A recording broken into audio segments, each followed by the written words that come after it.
তো গাইস আজকের মতো জঘন্যতম ভিডিও আমি কোনোদিনও শ্যুট করি নাই।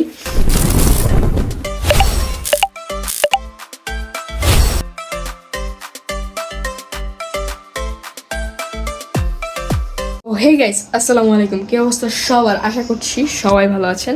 Welcome to my new daily blog. আর আজকের ডেলি ব্লগে আপনাদের আমি শুরুতে কিছু কথা বলতে চাই।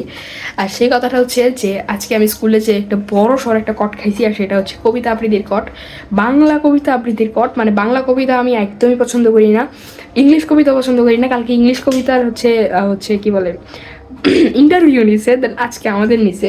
সো আজকে আমি ভাবছিলাম যে একটু খারাপ করে বলি, দেন খারাপ করে বলার পরে স্যার হয়তো আমাকে বাদ দিয়ে দিবে। খারাপ করে বলতে গেছি, কণ্ঠটা চেঞ্জ করে ফেলছি। স্যার বলে তোমার তো কণ্ঠ সুন্দর, তুমি কেন দিবা না? মানে এইখানে আমি তো পুরাই আমি একদম ডিসঅ্যাপয়েন্টেড হয়ে গেছি। কি করলাম? আমি চাইলাম যে আমি খারাপ কাজ করবো, মানে খারাপভাবে বলবো, হয়ে গেছে ভালো। ওকে, যাই হোক, এরকম প্রবলেম আমি ফেস করছি আজকে। তো টিকে গেছি, বাট সরকার থেকে বলা হয়েছে যে 5 দিনের ছুটি, বাট আমাদের স্কুল একটু আইন ভঙ্গ করতেছে। আর সেটা হচ্ছে আমাদের 4 দিনের ছুটি।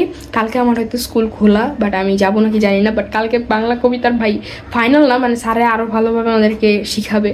সো এর জন্য ভাই আরেকটা প্লাস পয়েন্ট, আরেকটা যেটা প্লাস পয়েন্ট না, মানে সম্মানের বিষয়, সেটা হচ্ছে 6-7 জন থেকে আর কি আমি আর আমার একটা ফ্রেন্ডকে আর কি সিলেক্ট করছে। তো যাই হোক, আজকে সারাদিন মিলে আজকের ব্লগ তো দেখতে থাকেন। আর আরেকটা বিষয়, সেটা হচ্ছে আমি চুল কাটছি। চুল কাটার কেমন হয়েছে সেটা একটু বলে যাবেন, আর একটা ভিডিও আমি ক্লিপের পরে অ্যাড করে দিব। আর আরও কিছু কথা আছে আজকের এই ডেইলি ব্লগে, দেখতে থাকেন।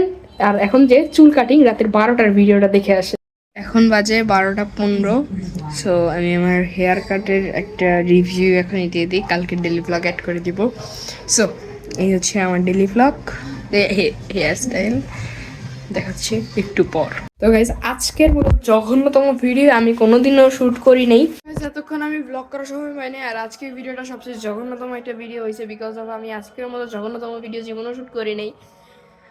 আজকে আসলে আমি কোনো অ্যাক্টিভিটিস করি নাই, যার কারণে আমার ব্লগটাও আজকে একটু জঘন্য হয়েছে, কারণ এতদিন আমি অনেক অনেক অনেক স্পেশাল ভিডিও দিছি। সো আজকে একটু অফ গেছে, এর জন্য আমি কানে ধরে সরি বলতেছি আপনাদের কাছে।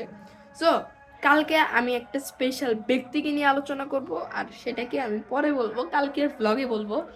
আর আজকের ভিডিওটা ছিল এই পর্যন্তই। সবার জঘন্য লাগছে বলার দরকার নাই। সো আজকের ভিডিওটা এই পর্যন্তই। ভালো লাগলে লাইক কমেন্ট শেয়ার, না ভালো লাগলেও লাইক কমেন্ট শেয়ারটা করে দিন। আর আমরা কিন্তু 860টা প্লাস 870টা সাবস্ক্রাইবার এখানে চলে গেছি। মানে আমি জাস্ট বিশ্বাস করতে পারতেছি না এত ফাস্ট কিভাবে আমরা গ্রো হইতেছি হুট করে। তো যাই হোক, আমি কিছু ট্রিক্স অ্যাপ্লাই করছি যেগুলো আসলে বলা যাবে না।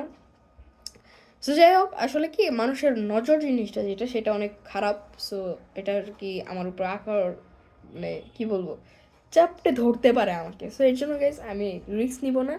সো আমি আর কি যে এতদিন ধরে ইউটিউবে, প্রায় 2021-22-এর পর থেকে আমি ইউটিউবে আসছি। সো তারপরে থেকে আমি তো ব্লগ দিই নেই, আমি মনে হয় 24-এরও আগে, 24-এর আগে 23-এর শেষের দিক থেকে দেন আমি শর্টস ছাড়া শুরু করছিলাম। সো এখন এখানে যে আমার চ্যানেল আছে এত পরিমাণে গ্রোয়িং। সো যাই হোক, আজকের ভিডিওটা আমি কেন করছি, কেন আপলোড দিতেছি সেটাও আমি বলি, যেহেতু আমি ট্রিক্সটা ধরে ফেলছি। সো ট্রিক্সটা আমি ধরছি হচ্ছে আমার একটা ভিডিও আর কি আপনাদের কাছে ফিশিং করে দিছিলাম। ফিশিং বলতে আবার হ্যাকিং ফিশিংয়ে চলেছেন না, এটা আমার নিজের ভিতরে। সো ওই ফিশিংটাতে দেখলাম যে হ্যাঁ ভালো হয়েছে, আমার ওইটা ভিডিওটা গ্রো হয়েছে। সো দেন বুঝে গেছি ট্রিক্স কোনটা। সো যাই হোক, ট্রিক্সটা বলবো না, আসলে মানুষের নজর জিনিসটা যেহেতু খারাপ, সো না বলাটাই বেটার। সো যাই হোক, সো দেখা হচ্ছে কালকে নিউ ডেলি ব্লগে। ততক্ষণ পর্যন্ত সবাই ভালো থাকেন, সুস্থ থাকেন, নিরাপদে থাকেন। Tata, take care and have fun. খুদা হাফেজ, আসসালামু আলাইকুম।